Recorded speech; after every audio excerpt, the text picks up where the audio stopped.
আজকে যে বিষয় নিয়ে আলোচনা করছি বিষয়টা হচ্ছে যে হাঁটু ব্যথা হলে আমরা সিঁড়িতে কী করে উঠবো বা নামবো। বয়স হয়ে গেছে, আপনার হাঁটুর সমস্যা দেখা দিয়েছে, ডাক্তার বলেছে অস্টিওআর্থাইটিস হয়েছে আপনার, তার জন্য আপনি সিঁড়িতে ওঠানামা কম করে করুন বা হাঁটু মুড়বেন না, এই যে কথাগুলো বলে সেগুলোকে মেনে চলতেই হবে। তারপরে তো আবার সিঁড়িতে ওঠানামা করতে হবে।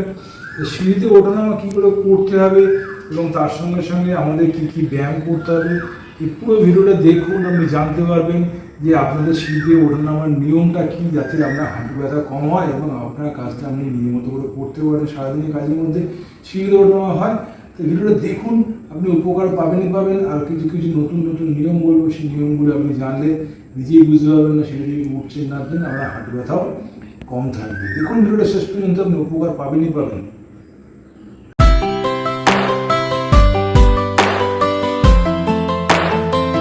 আজকে যে বিষয় নিয়ে আলোচনা করছি বিষয়টা হচ্ছে যে হাঁটু ব্যথা সিঁড়ি থেকে উঠবেন বা নামবেন কী করে।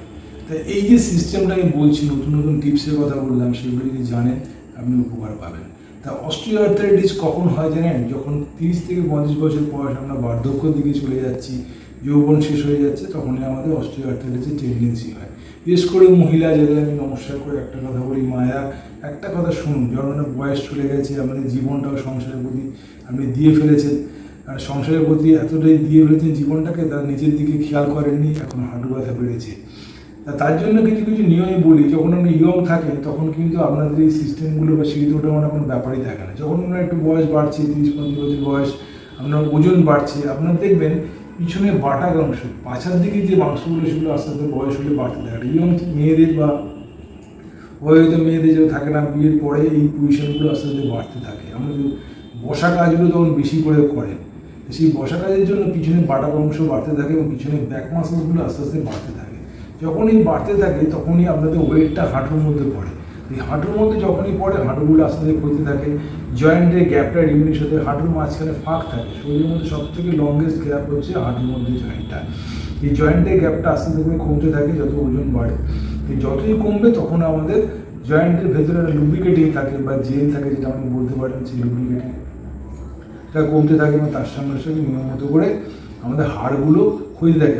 হাড়ের দুটো হাড়ের মাঝখানে দুটো হাড়, একটা হাড় থাকে হাঁটুর ওপরে, সেটাকে ফিমার বোন, আর নিচের হাড়টাকে বলে টিবিয়া ফিবুলা। ওই ওপরে হাড়ের তলায় একটা নতুন একটা আস্তরণ থাকে, তাই বলে কার্টিলেজ। এই কার্টিলেজ হচ্ছে কানের উদাহরণ, এই কানটা কার্টিলেজ দিয়ে তৈরি। তা হাড়ের উপরে একটা কার্টিলেজ বা আস্তরণ থাকে, সেই কার্টিলেজগুলো ক্ষয়তে শুরু করে, তখনই অস্টিওআর্থাইটিসের সঙ্গে সঙ্গে কার্টিলেজগুলো যখন ক্ষয়ছে, তখনই আপনাদের একটা হাড়ের সঙ্গে একটা ঘষা লাগছে, জয়েন্টের একটা কমে গেছে, কার্টিলেজগুলো ক্ষয়তে শুরু করেছে, ঘষা লাগছে, তখনই আমাদের ব্যথাগুলো বেশি করে দেখা দেয়। এই যখনই ব্যথা লাগছে তখনই আপনি সিঁড়ি থেকে উঠতে বা নামতে আপনাদের কষ্ট হচ্ছে।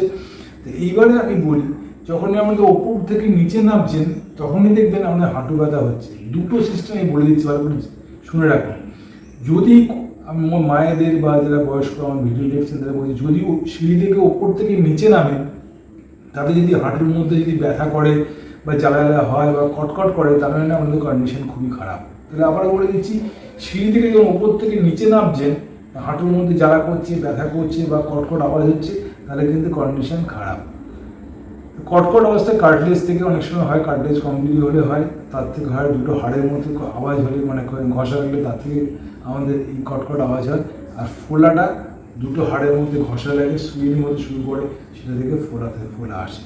যখনই ওপর থেকে নিচে নামছেন, এই যে কটকট আওয়াজ, সেই কটকট আওয়াজ হলেও কী করে নামবেন। আর যখন সিঁড়ি থেকে ওপরে উঠছেন তখন একটা ব্যথা হয়, সেই ব্যথাটা হচ্ছে অন্য জিনিস। সিঁড়ি থেকে যখন ওপরে উঠছেন তখন কিন্তু ব্যথাটা হচ্ছে কি, আপনার জোর কমে গেছে, থাইয়ের জোর কমে গেছে, তার জন্য আপনার উঠতে বা কষ্ট হচ্ছে। সেটা কিন্তু ইজি, সেটা কিন্তু ঠিক করে দেওয়া যাবে। কিন্তু উপর থেকে যখন নিচে নামছেন, হাঁটুর মধ্যে জয়েন্টের গ্যাপ কমে গিয়ে কটকট আওয়াজ হচ্ছে, ব্যথা ফোলা, সেটা কিন্তু ক্ষতি করে। এবার দেখুন সিঁড়িতে কী করে নামবো আমরা। ধরুন আমরা সিঁড়িতে দাঁড়িয়ে আছি, দেখুন দাঁড়িয়ে আছি সিঁড়িতে, যদি কারো এরকম রেলিং থাকে তাহলে তার পক্ষে খুব সুবিধা যে সে ধরে নামতে পারে। আর একটা কথা বলি, ভালো স্টুডেন্ট বা ভালো মেধাবী ছেলেরা যখন তত্ত্বরি উপরে ওঠে, সেটা হচ্ছে সিঁড়িতে যখন আমরা নামবো, সেরকমভাবে আমরা খারাপ ছেলেরা যেরকম তার উঠতে মানে সিঁড়ির পড়াশোনা খারাপ, তাদের নিচের দিকে নামে, ডাউনওয়ার্ডসে। আর যেটা ভালো সে তাড়াতাড়ি ওঠে। যখন আমরা ভালো সিঁড়িতে উঠবো তখন আমরা ভালো পাটা উপরে দেবো, যে ভালো সে ওপরে যাবে, যে খারাপ সে নিচে পড়ে যাবে। সুতরাং আমার ক্ষেত্রে যে পাটা খারাপ, ধরুন আমি বাঁ পাটা এক্সাম্পল দিচ্ছি, আমার বাঁ পাটা খারাপ, তাহলে বাঁ পাটাকে আমি আগে নিচে দেবো, কিন্তু বাঁ পা উদাহরণ দিচ্ছি, বাঁ পা আগে দেবো, তারপর ডান পা দেবো, এরকম সুবিধা নামবে না, এরকম সুবিধা নামবে, এরকম সুবিধা নামবে, এই সুবিধে নামছে। এবারে দেখুন, যদি দেখতে মনে হচ্ছে এতেও আপনার কষ্ট হচ্ছে, তাহলে ক্রস লেগ করে নামুন, ক্রস লেগ করে, ক্রস লেগ করে নামুন, ক্রস লেগ করে, আবার ক্রস লেগ করে। তাতে দেখবেন আপনাদের এই হাঁটু ব্যথাটা অনেকটা কম হবে, এই হাঁটু ব্যথাটা কম হবে। ক্রস লেগ করে যেরকম দেখালাম সেরকমভাবে, আর যে পা খারাপ সেটা আগে নিচে নামবে। এই সিস্টেমটা আপনি যখন ফলো করবেন তখন দেখবেন আপনাদের হাঁটুতে সিঁড়ি থেকে ওঠানামা করতে কষ্ট হচ্ছে না। আর একটা কথা বলি, ধরে নামার চেষ্টা করবেন সবসময়, রিডিং ধরে নামার চেষ্টা করলে সাপোর্টটা হবে, গায়ের জোরটা হবে, ওয়ালটা ধরে ক্রস ওয়াইজ নামার চেষ্টা করুন।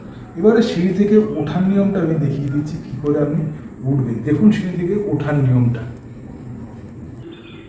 এবার দেখুন সিঁড়ি থেকে আমরা কী করে উঠবো। আমি বলেছি কি যে ভালো স্টুডেন্ট সে কিন্তু আগে সিঁড়িতে ওঠার সময়, মানে ভালো স্টুডেন্ট মানে ভালো পা যেটা সেটা আগে উঠবে। আমি বলেছি আমার বাঁ পাটা খারাপ, বাঁ পাটা পড়ে যাবে, ডান পাটা আগে উঠছে। যেমন ডান পাটা ভালো, ডান পাটা আগে যাচ্ছে, তারপরে বাঁ পা উঠছে, ডান পাটা আগে যাচ্ছে, তারপরে বাঁ পাটা আগে উঠছে, ডান পাটা আগে যাচ্ছে, তারপরে বাঁ পা, ডান পাটা আগে যাচ্ছে, তারপরে দেখুন বাঁ পা। আর সবসময় বলেছি এই রেলিংটা ধরে আপনি সবসময় উঠার চেষ্টা করবেন, দুটো হাত সাপোর্ট দেবেন। আর যদি মনে হয় যদি একটু ব্যথা লাগে ক্রস ওয়াইজ ওঠার চেষ্টা করুন, দেখুন ক্রস ওয়াইজ ওঠার চেষ্টা করুন, ক্রস ওয়াইজ ওঠার চেষ্টা করুন। তাহলে আমার ডান পা ভালো, বাঁ পা খারাপ, এবং ক্রস ওয়াইজ ওঠার চেষ্টা করুন। তো এই সিস্টেমগুলো যদি আপনি ফলো করেন তাহলে আপনি দেখতে পাবেন আমাদের হাঁটু ব্যথাটা অনেকটাই কমে গেছে, এবং তার সঙ্গে সঙ্গে আপনাদের সিঁড়িতে উঠতে নামতে অনেক বেশি ইজি হয়ে যাচ্ছে। তো এই সিস্টেমটা ফলো করলেন। আর একটা কথা বলে দিই, ওজন সম্বন্ধে সচেতন হন। ওজন বেশি থাকলে কিন্তু হাঁটুর মধ্যে চাপ বেশি পড়ে। পিছনে ব্যাক মাসল যেটা বলে বললাম, মায়েদের যেটা বেশি হয়, বেশি বয়স হয়ে গেলে উপরটা পোর্শন ভারী হতে শুরু করে, হাঁটুর দিকটা শুরু হতে শুরু করে, তখন দিয়ে চাপটা বেশি পড়ে। তো সিস্টেমটা ফলো করলেন, উঠতে আপনাদের ইজি হয়ে গেল। আর একটা কথা বলে দিই, দীপাঞ্জন সামন্ত এই নিয়ে অনেক ভিডিও আছে, সেগুলো দেখুন। আর একটা কথা বলি, দীপাঞ্জন সামন্তকে সাবস্ক্রাইব করে রাখুন চ্যানেলটাকে, আর শেয়ার করুন সবাইকে, আর বেল আইকন টিপতে ভুলবেন না সাবস্ক্রাইব করার পরে। এই ভিডিওটা জানলেন, আরও ভিডিও জানতে সাবস্ক্রাইব করলেন। আর একটাই কথা বলি, দীপাঞ্জন সামন্ত সবসময় আপনার জন্য আছে। স্পোর্টস অ্যান্ড স্পোর্টস মেডিসিনের লোক, ফিজিওথেরাপিস্ট। এই আমার অভিজ্ঞতা পেশেন্টকে দিই, মানে আমার চেম্বারে দিই, তাই এগুলো আপনাদের শেয়ার করি। তারা এই করে ভালো আছে, তারা এই নিয়মগুলো মেনে, তাই জন্য আপনাদের দিই। আপনি উপকার পাবেন এই কথা বাবাদের বলার জন্যই এই ভিডিওগুলো দেওয়া থাকে।